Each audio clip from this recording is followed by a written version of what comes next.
Hello friends, welcome to your favorite channel Good News and to prayer time with me, Madhubala Ernest, a shalom from me. We worship God and praise and thank Him for His loving kindness that endures forever and for His mercies that are new every morning. Before we go any further, shall we look to the Lord in prayer? Heavenly Father, as we bow our heads in your presence, we offer praises and thanks to you. What a mighty God we serve and what a sweet Savior we have. A God who has loved us beyond our imagination, who gave His life for us.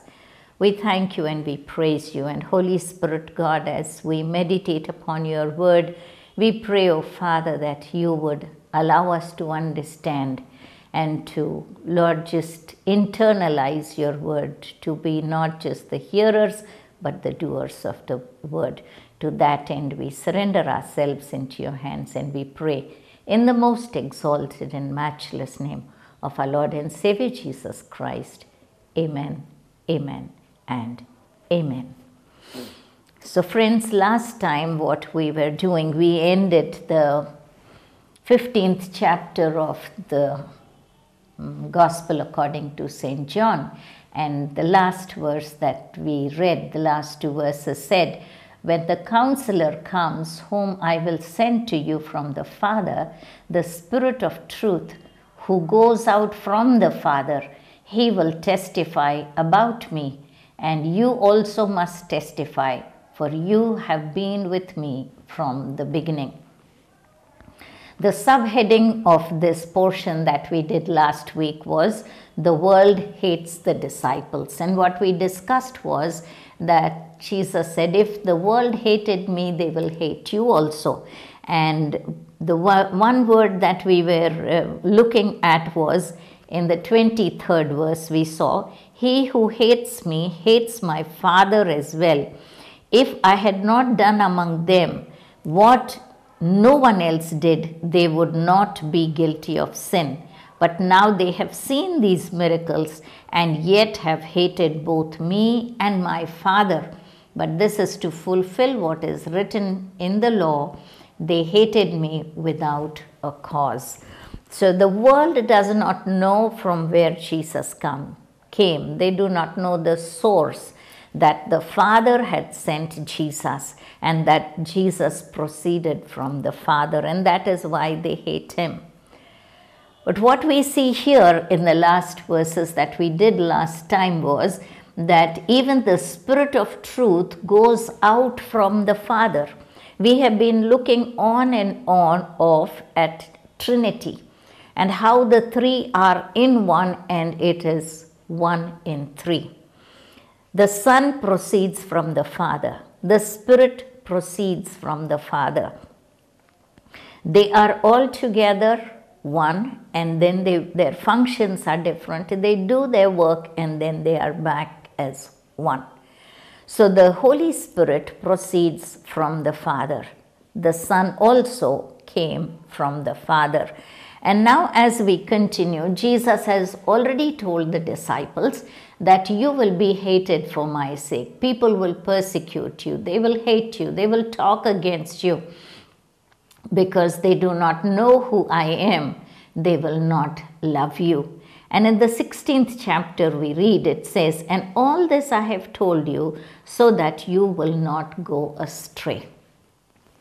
This is when we are given a warning in advance, then we are cautious, we are careful, we are not taken unawares, and we are not shocked about what is happening.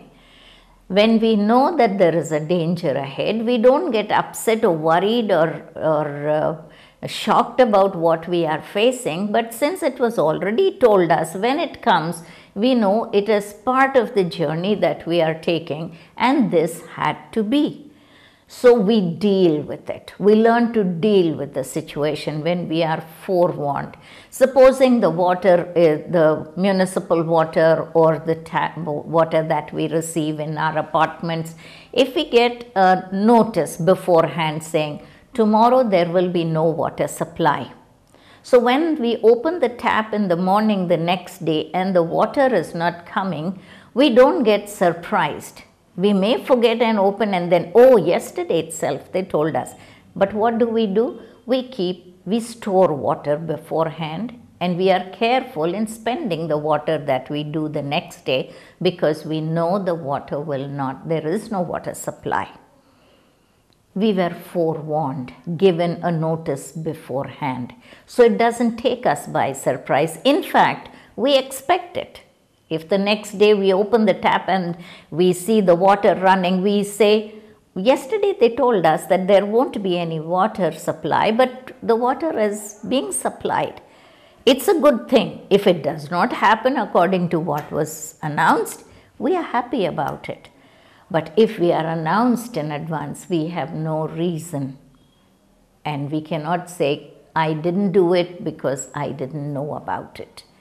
So Jesus is giving us a forewarning. He's telling us in advance that we are going to be hated, that we are going to be persecuted, we are going to be rejected, that He is going to be crucified, that He will have to go through suffering, and also we will have to go through the suffering, because He is the Master and we are His disciples. So my dear friends, as I told you last time, it's not going to be a bed of roses.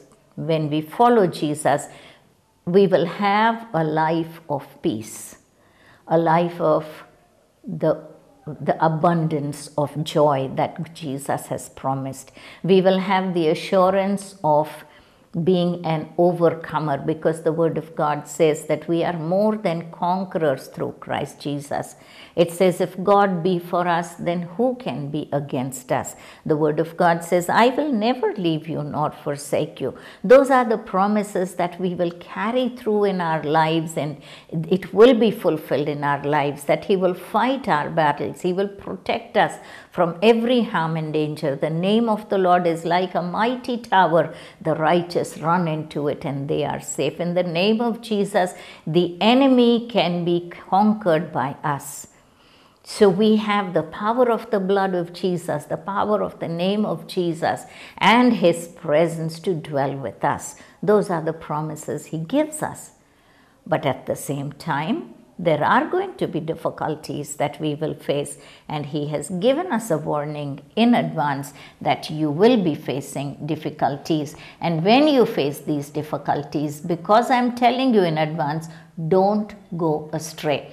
Don't be upset and afraid and anxious about these worries and just take a detour or take another path saying, oh, I cannot tackle these things, let me go another way. We have to hang on there. We got to keep moving on the same path. We need to follow Him. If He was able to go through it victoriously, we will also be victorious in the name of Jesus.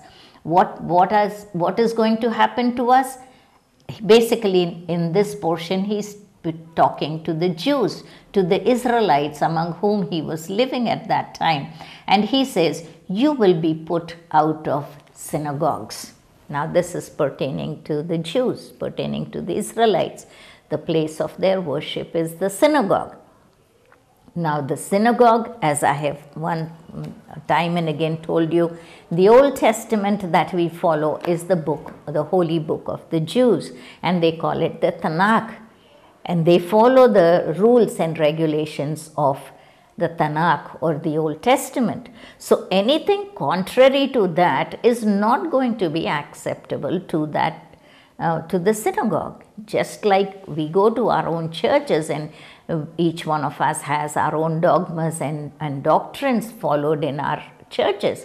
And so those of us who agree with the doctrines of that church, we congregate in that church and we follow those commands or the laws that are laid down by our church.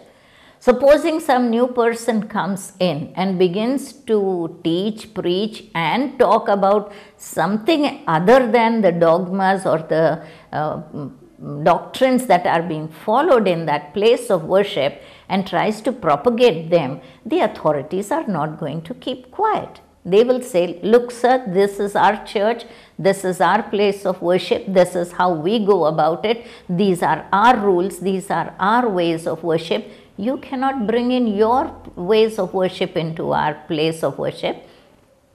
If you're not happy with this, you can leave our place. And they will throw them out. They will not entertain new dogmas or new doctrines into their place of worship. And this is what was going to happen, because Jesus had come in with a new set of teachings. It was tooth for tooth, eye for eye.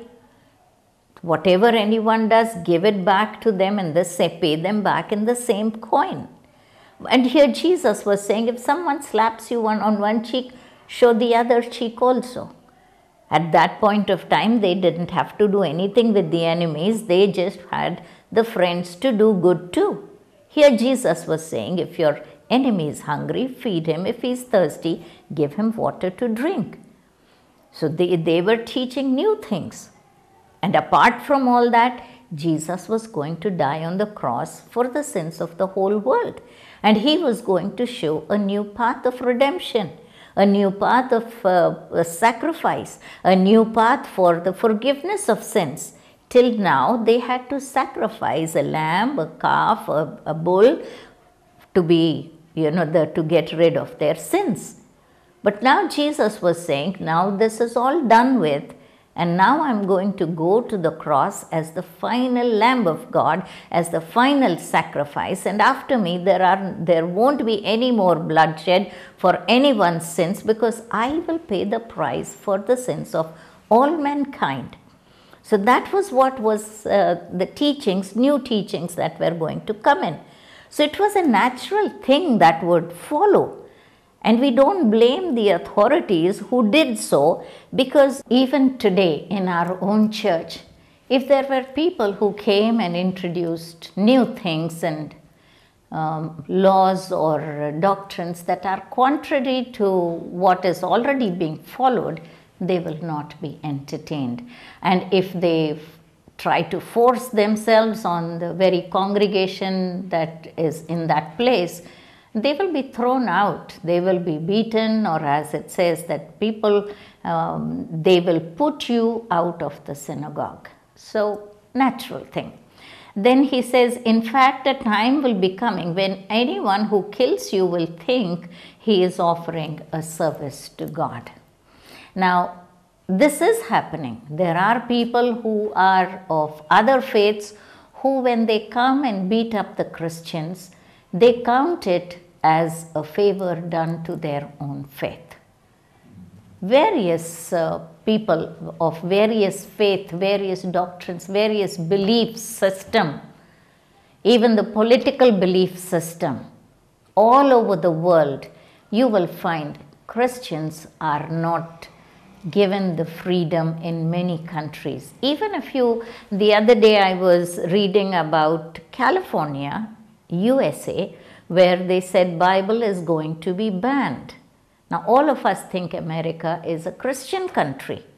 Now if in a Christian country one of the states is going to ban the holy book of the Christians, that is persecution. So if in a Christian country this is happening, we can understand what will happen all over the world. And this was in Israel, that it was going to happen. Jesus was talking about that when people kill you, and we know that Stephen, how he was martyred, because he was preaching the gospel. He was talking about Jesus, that Jesus is the Savior of the world, that he died for the sins of all mankind.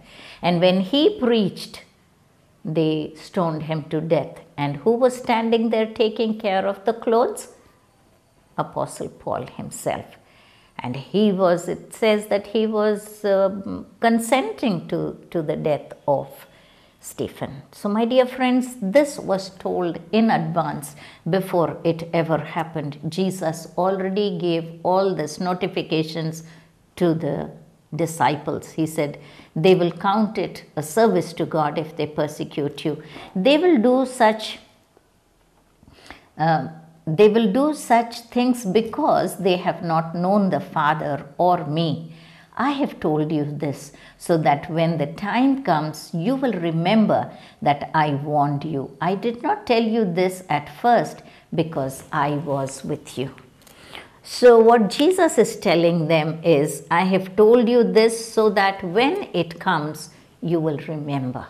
As I told you a little while ago, that when we already are forewarned and we know something is going to happen, when it comes, it doesn't take us by surprise. In fact, we are expecting it to come. And if it doesn't come, praise the Lord, because that was a bad thing coming on. It has not happened. But if it does come too, we are prepared mentally and spiritually to deal with the situation.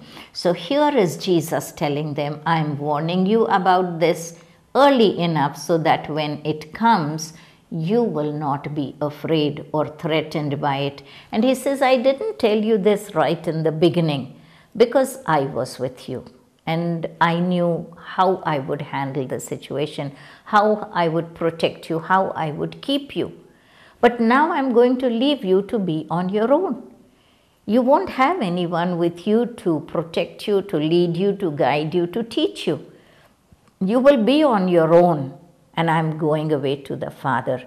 So I have to give you instructions. And that is why we have been doing this portion of the Holy Spirit. Now that we are approaching it, we started it on the 13th chapter of John, because that is the time when Jesus began to talk to the disciples, the intimate things that he was wanting to communicate to them. All along he was taking them out for the ministry, and public ministry was in the forefront.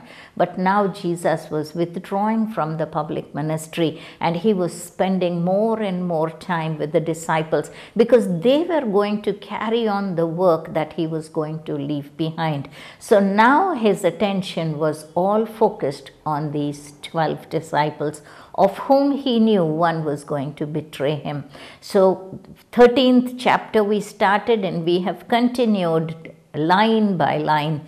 Every verse we have done as to what Jesus was teaching the disciples, how he was preparing them for his own death, and how he was preparing them of the events after his death as well.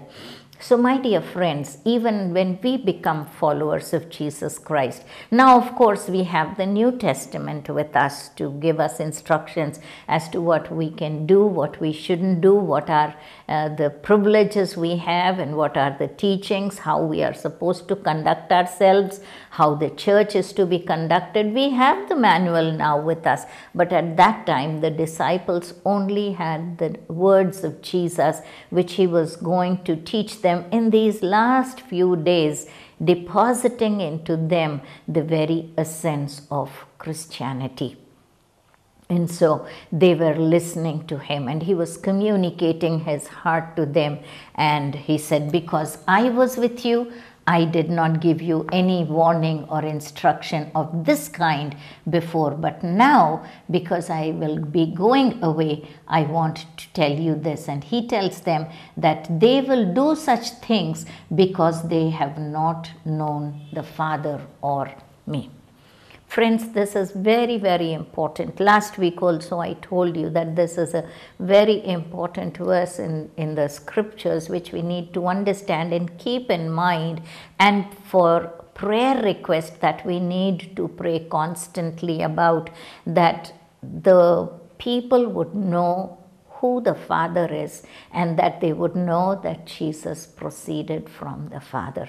These are two very essential beliefs that the people need to understand so that they would believe in Jesus Christ as the Son of God and as the Savior of the world. When we will pray and we will ask God, he will open the minds of the people. He will open the hearts of the people. He will open the eyes of the people in answer to our prayer, that they will know who Jesus is and they will believe in him. They believe in him as a good teacher. They believe in him as a miracle worker, but they are not able to receive him as the Savior and as the Son of God and as the one who died for our sins. So We need to keep this in mind. Then it says, now I am going to him who sent me, yet none of you asks me, where are you going? Because I have told these things, you are filled with grief. But I tell you the truth, it is for your good that I am going away. Unless I go away, the counselor will not come to you. But if I go, I will send him to you. So what is Jesus saying? That now I am going to him who sent me. As I was telling you just now, it is very important for people to know from where Jesus came and where did he go back. From the Father and to the Father. And then it says, yet none of you asks me where you are going. They had been discussing, Jesus had been talking, I am going to a place where you will not be able to come. I am with you for some time, then you see me now, then you will not see me again. So the disciples were totally confused, in fact, at this point of time, because sometimes he says, you will see me, again he says, you will not see me, he says, you will know where I am going, then he says, you will not know where I am going. So they are totally confused and they don't even ask him now, where are you going? So he says, none of you is asking me where I am going. He says, because I have said these things to you, you are filled with grief. Now Jesus told them that the place where I am going, you cannot come. And in the 14th chapter, we also saw that he said, let not your hearts be troubled. You believe in God, believe also in me. In my Father's house are many mansions. If it were not so, I would have told you, I go to prepare a place for you. And if I prepare a place for you, I will come back and receive you and take you to the place where I am, that you will be with me. So they were not able to take in so much of the teachings or the heavenly secrets that he was revealing to them, because all that they knew was the Old Testament. Just those things were what they knew. And that also, how much knowledge they had of it, we don't know, because some of them were fishermen. We know one, Matthew was a tax collector. They came from different walks of life. How much they were able to spend time with the scriptures, we don't know. How much of the prophets they knew, how much of the history they knew, we don't know. It was not that they were very religious people. James, John, Peter, all three came from the seaside. So how much each one of them knew, we don't know. And here is Jesus giving them spiritual lessons. And they were not so highly educated that their mind would be able to absorb everything. For them, they could understand how they catch fish or how to collect the tax from the people. But this was something new that he was teaching. So how much they were able to understand, how much they were able to comprehend is still a question mark. We ourselves don't understand everything when it is so clear and written out for us. So we need to understand their situation as to what they were going through at this point of time in total confusion. But he tells them, he says, I have said these things to you and you are filled with grief. Now they are afraid. They are afraid and they are sorrowful because for 3 years they have walked with him, they have talked with him, they have worked with him, and they have got connected with him. He was love embodied. He was grace embodied. He was care embodied. All goodness was found in him. There was no fault found in him. There was no human being who ever lived before or after him who lived a perfect sinless life. So he was a museum in himself. He was a miracle, walking miracle in himself. He was able to forgive everyone left, right and center. They never saw that he was upset or angry ever so often, like we get upset and angry about little things that happen around us. Nobody could hurt him. If anyone said anything, he just forgave them and he kept walking. He said, it's fine, it's okay. And so they were not able to understand what kind of a human being he is, and they had fallen in love with him for these 3 years that they were with him. And now that he was saying he's going to leave them and go, he was upset. I remember the times when we used to go for conferences, and we would have 3-day conferences, 7-day, 5 days conferences. And when we had these conferences, on the last day when we would have the Holy Communion, the last ending service with all the testimonies being told, how we were being blessed, all of us would be crying even as we testify. And when we say goodbyes to each other, we would be crying when we are leaving each other. Why? We get connected, staying together for 3 days, 5 days, or 7 days. Jesus had been with them 3 years. It was a long period of time they had been with him, and now he was going to leave them. So their hearts were filled with grief and sorrow. Next week, my dear friends, we will go further, but I want you to read these portions. Don't just listen and finish off with it. God will give you many more thoughts. What I do is I do these Bible studies as an appetizer for you, to create that hunger for you, that you would also want to look into it, delve deep into it, find out the sweetness and the beauty of the Word of God, and look into it and study it and be enriched by it. Shall we look to the Lord in prayer? Heavenly Father, as we bow in your presence, we just offer praises and thanksgiving to you. We stand in awe of you, O God. Such a wonderful God, such a wonderful Master, a loving King, a loving Master, a loving Savior who died for us all. And Father, who promised that when I go away, I will send a counselor, I will send a teacher, I will send a comforter. Lord God Almighty, we pray that even as we wait upon you, O God, even to receive this comforter, this teacher, this counselor, that in the meantime you will prepare our hearts, you will prepare our minds, and you will give us an understanding, O God, of your word, that when we delve into it and dig out the nuggets of gold, Lord, we would be enriched by it. So, Lord, we pray for all our viewers, and we pray for your rich blessings to be poured upon them. Release your anointing. Lord, let the anointing break every yoke of bondage, set them free from every sickness, every disease, everything that is not of you to be gone from their lives, mighty Father. Lord, those who are going through financial problems, those who are going through relationship problems, those who are going through joblessness or difficulty in whatever way, oh God, I pray you will set them free. You will break every chain and let them all, Lord, receive the abundant life. To that end, we give you all honor and glory, and Lord, surrender ourselves into your hands. In Jesus' name we pray. Amen, amen, and amen. God bless you, dear friends. Hope you've been blessed. Looking forward to seeing you next week. So till then, God be with you. Bye.